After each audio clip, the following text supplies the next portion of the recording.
Welcome back, y'all. There has been a seismic shakeup in one of the nation's most competitive Senate races, with a new report from the Daily Beast citing a woman who declined to be named due to privacy reasons. Now, the report says that Herschel Walker, the Republican nominee for Senate in Georgia, paid for a girlfriend's abortion in 2009, despite his current support for a blanket ban on abortion with no exceptions.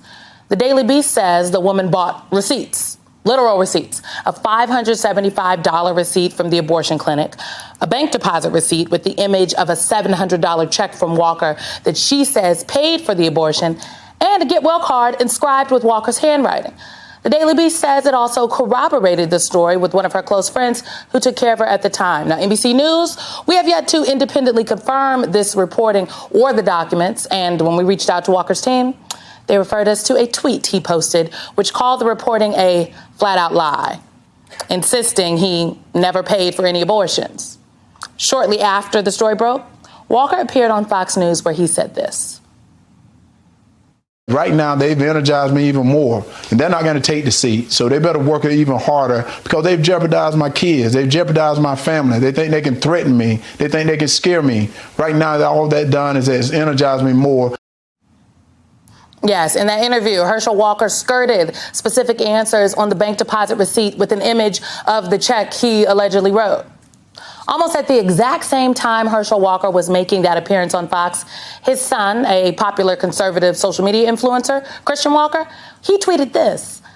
I know my mom and I would really appreciate if my father, Herschel Walker, stopped lying and making a mockery of us. You're not a family man when you left us to bang a bunch of women, threatened to kill us, and had us moved over 6 times in 6 months running from your violence. Christian Walker has continued to fume on Twitter, with Herschel Walker simply responding, quote, I love my son no matter what. In the past, Herschel Walker has acknowledged violent thoughts, but he has denied that any of these resulted in violent actions.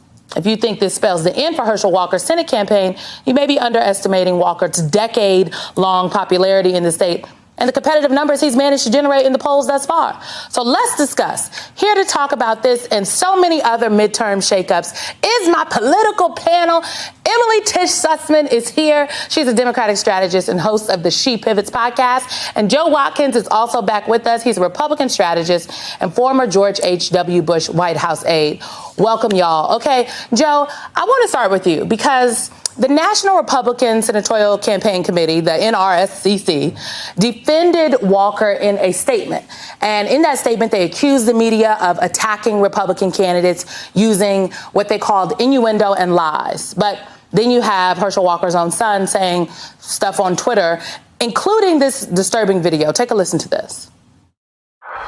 He has 4 kids, 4 different women, wasn't in the house raising one of them. He was out having sex with other women. Do you care about family values? I'm just saying, don't lie. Don't lie on my mom. Don't lie on me. Don't lie on the lives you've destroyed and act like you're some moral family man. Y'all should care about that, conservatives. It's always concerning, I think, when children get involved and dragged into the back and forth of these campaigns. But, Joe, from you, I want to know, how worried should the Herschel Walker campaign be right now?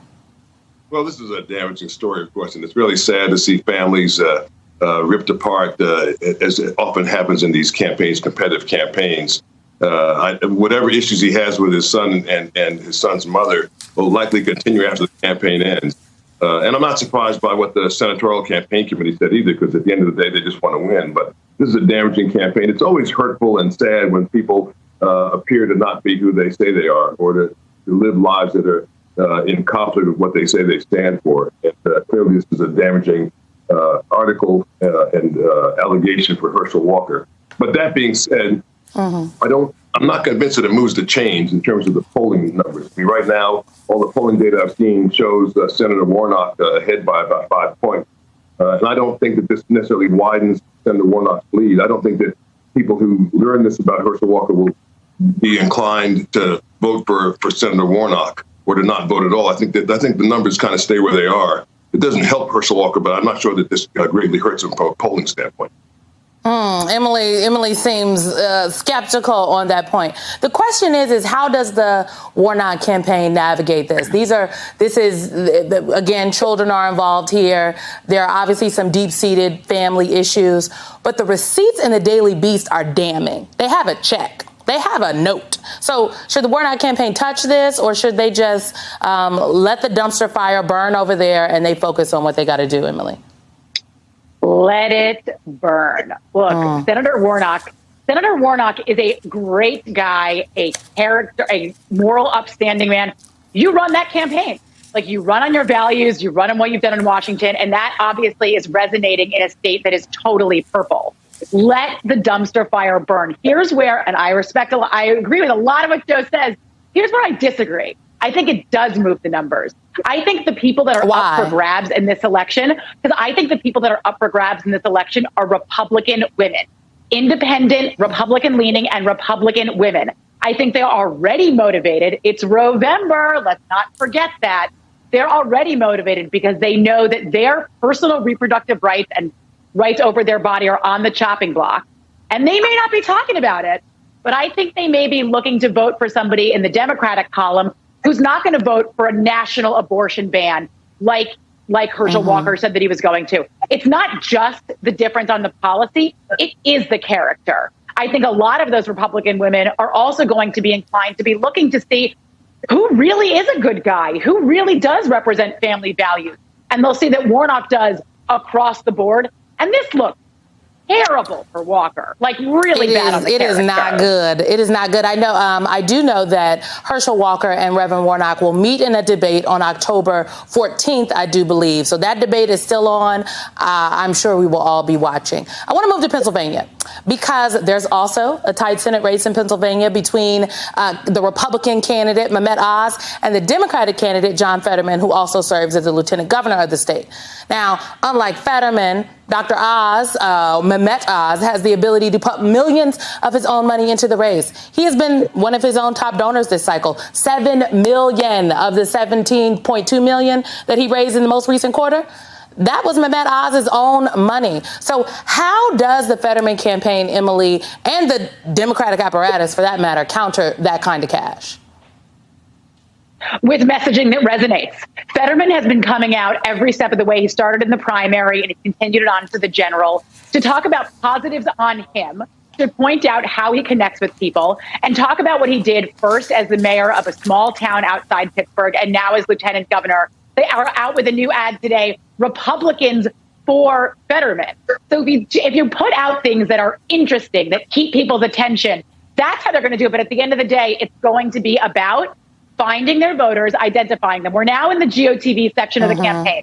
We're going to be about getting them and getting them to the polls.